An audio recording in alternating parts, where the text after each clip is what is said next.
Neçe gün paylap yolunu öyüne gelyen günüm, bir nefesке tinç koyup dostu yaran gelmin durun.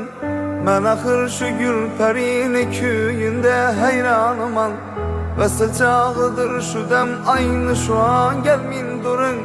Şu gülen damlı eğer dostu çıkanı bulsanız, her birin yüz yarınızını tende canı bulsanız, hem periveşler kebi mayı tabanı bulsanız, dilde işkım sır tutin kızı cuan gelmin duran.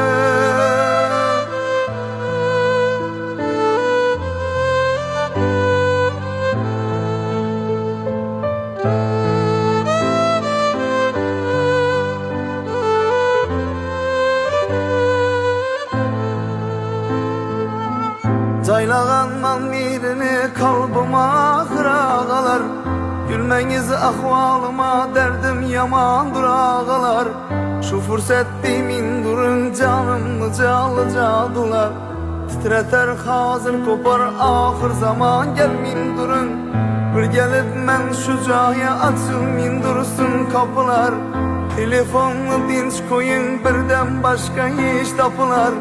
Şu dem hayalla birleşip bağda oynar ahular, görünmez göz geçmeyt cümle cahan gelmin durun. Şu mübarek dildedir işki gümanlı kılmanız, gelmesin yarını öter eşki gümanlı kılmanız. İş kılıp kurban bağya dostları yamalı kılmanız. Şu saat bağrımda durma hitaban